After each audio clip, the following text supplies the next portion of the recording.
ঢাকার ধামরাইয়ে বংশী নদীতে নোঙর করা একটি বালু তোলার ড্রেজারে দুর্ধর্ষ ডাকাতির ঘটনায় আন্তজেলা ডাকাত দলের ৬ সদস্যকে গ্রেফতার করেছে পুলিশ। তাদের কাছ থেকে ডাকাতি হওয়া মালামাল এবং মাটির নিচে লুকিয়ে রাখা একটি দেশীয় পাইপগান সহ বিপুল পরিমাণ দেশীয় অস্ত্র উদ্ধার করা হয়েছে।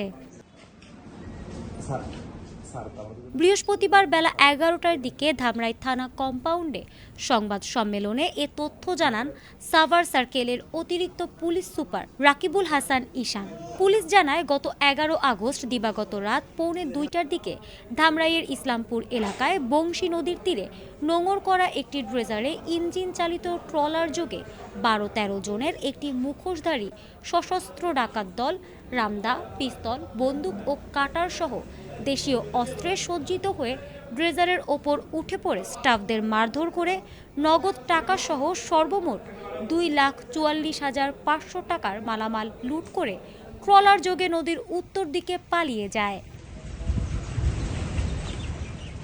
এ ঘটনায় ড্রেজার মালিক মোস্তফা সাইদুজ্জামান বাদী হয়ে ধামরাই থানায় একটি ডাকাতি মামলা দায়ের করলে ধামরাই থানার একটি চৌকস দল তথ্য প্রযুক্তির সহায়তায় ডাকাতদের ঢাকা জেলা, গাজীপুর মেট্রোপলিটনের কোনাবাড়ি, মুন্সিগঞ্জের শ্রীনগর এবং নারায়ণগঞ্জের ফতুল্লা এলাকায় টানা অভিযান চালিয়ে এই চক্রের ৬ সদস্যকে গ্রেফতার করে আদালতে পাঠিয়েছে।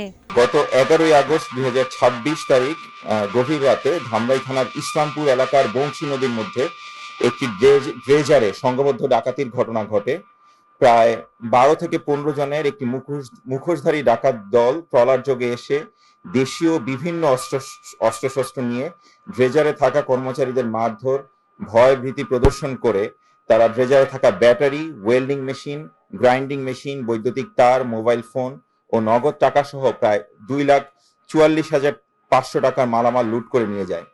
ঘটনাটি অত্যন্ত গুরুত্বের সাথে নিয়ে মামলা রুজুর পর থেকেই ঢাকা জেলার ঊর্ধ্বতন কর্মকর্তাদের সার্বিক তত্ত্বাবধানে ও দিক নির্দেশনায় ধামরাই থানা পুলিশ দ্রুত তদন্ত কার্যক্রম শুরু করে।